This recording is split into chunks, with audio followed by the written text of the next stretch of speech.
হযরত হাসান বসরি রাহমাতুল্লাহি আলাইহি একদিন দরবারের মধ্যে বসা, হঠাৎ একটা মা তার সন্তানকে নিয়ে হাসান বসরি রাহমাতুল্লাহি আলাইহির কাছে গেলেন।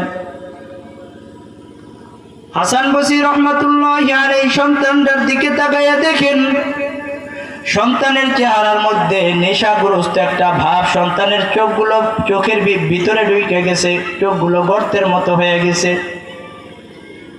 গালগুলো ভিতরে ঢুকে গেছে, হাড্ডি গুড্ডি বাইর হয়ে গেছে। হাসান বসরি রাহমাতুল্লাহি আলাইহির কাছে গিয়ে ওই মা তার সন্তানকে নিয়ে গিয়ে বলে, হুজুর,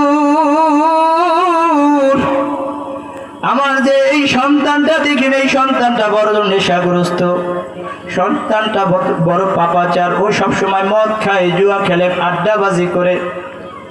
হুজুর, ওকে বারবার বারণ করার পরে ওই আকাম কুকাম গুলা কইরা বেড়ায়। হুজুর,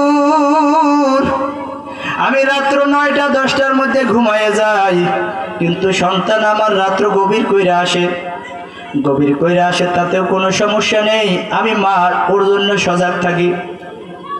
অনেক সময় আমি ক্লান্তির কারণে বয়োবৃদ্ধ মানুষ ঘুমাইয়া যাই। হুজুর, আমার যদি দরজা খুলতে দেরি হয়, ওই নেশাগ্রস্ত সন্তান দরজাটাকে প্রথমত খুলতে বলে। যদি একটু খুলতে দেরি হয়ে যায়, তাহলে হুজুর দরজা ধাক্কাধাক্কি করে, অনেক সময় দরজা ভাঙ্গা ঘরের মধ্যে ঢুকে আমাকে অত্যাচার করে। হুজুর, আমি আমার সন্তানের নির্যাতন আর সহ্য করতে পারি না। হুজুর, আপনার কাছে আমার সন্তানটাকে নিয়ে আসলাম, আপনি একটু আমার সন্তানটার জন্য দোয়া করেন, আল্লাহ তাআলা যেন সন্তানটাকে হেদায়েত দান করিয়া দেয়। হুজুর, আমার সন্তানটাকে একটু তওবা পড়াইয়া দেন, আল্লাহ তাআলা যেন আমার সন্তানটাকে মাফ কইরা দেয়, ঠিক কইরা দেয়। হাসান বসরি রাহমাতুল্লাহি আলাইহি ওই সন্তানটাকে কাছে ডাকলেন, বাজান এদিকে আসো। আসার পরে হাসান বসরি রাহমাতুল্লাহি আলাইহি তার মাথার উপরে হাত দিয়া বলে, ও সন্তান, তোমাকে আমি তওবা পড়াইতে পারি, একটা শর্ত আছে।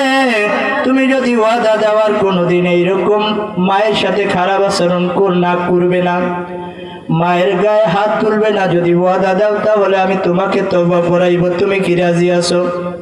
হাসান বসরি রাহমাতুল্লাহি আলাইহি তার মাথায় শরীরে হাত দেওয়ার সাথে সাথে সন্তান হুজুরের কাছে অনুনয় বিনয় করে বললেন, হুজুর, আমি আপনার কাছে ওয়াদা করলাম আর জীবনে আমি মায়ের গায়ে হাত তুলব না।